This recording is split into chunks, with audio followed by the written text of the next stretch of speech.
Yeah, the Beatles were a band I got into quite late.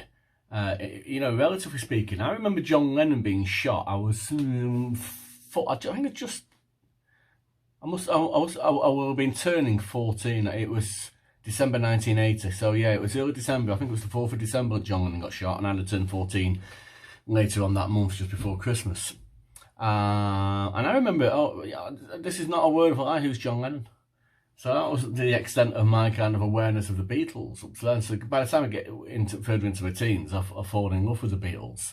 And I mean, you could go through their whole catalogue and just point out. I've already talked about Abbey Road and what a beautiful album that is, but the two albums I think that I kind of duck in and out of quite a lot.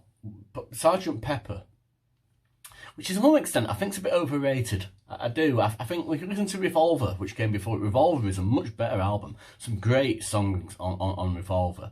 Taxman and Eleanor Rigby. She Said.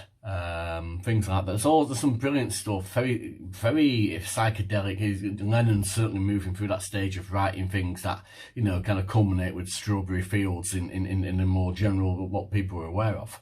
But then they produced this Sergeant Pepper, which is often referred to as being the first concept album. And basically the Beatles, getting fed up of touring, decide to reinvent themselves as a studio band under this pseudonym of Sergeant Pepper's Lonely Hearts Club Band.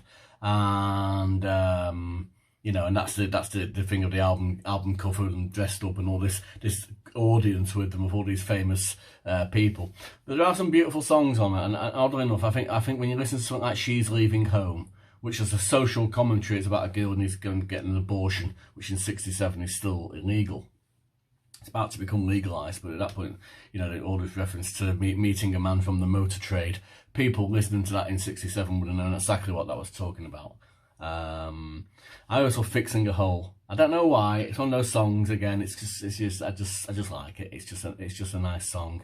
But then they produced the album that follows that is called The White Album, and the contrast couldn't be different. You've got this garish kind of psychedelia, blah blah blah thing with Sgt. Pepper's, and then you get The White Album, which is quite literally just a white cover. It's actually called The Beatles. It's a double album. It's called The Beatles, released September '68, I think, and it's a double album.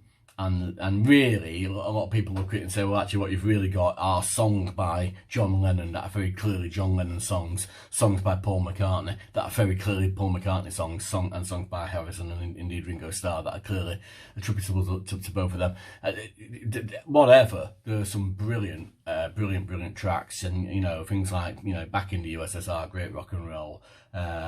You get tracks like Julia, John Lennon, about John Lennon's mum. Absolutely gorgeous, beautiful guitar playing. Him and McCartney had both been to India prior to producing the White Album, and had learnt some really quite complex and beautiful finger-picking styles while they were there, and it reflects in the playing. So you probably heard Blackbird, McCartney's Blackbird track. While My Guitar Gently Weeps is probably George Harrison's kind of first stellar kind of song where people kind of go, wow, well, this guy's got, songwriting talent that's been hidden for probably too long by Lennon and McCartney. There's just some beautiful stuff. You got Revolution 1 on it, but it's a slower, the single Revolution is kind of very fast. Revolution 1 on the White Album is slow and bluesy and they're cool, and it's great to listen to. It's a really good song. I'm not sure what my favourite song on the album is. There's so many to choose from.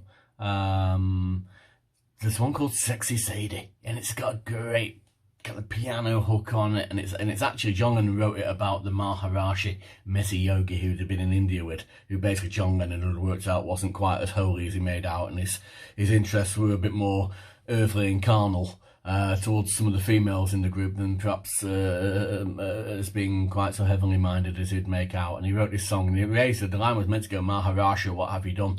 And apparently John Lennon thinks he's going to get cursed if the Maharaja will curse him and he'll die of something horrible, possibly by being shot outside of his hotel. So he changes the strapline from Maharashi, what have you done, to Sexy Sadie, what have you done, hence the title of the song. It's a great song. It's a really nice album. Even if you can get over Revolution number 9, even that you can forgive. It's a good album. Yeah, I like it. White Album, Beatles, buy it. Get it, guys.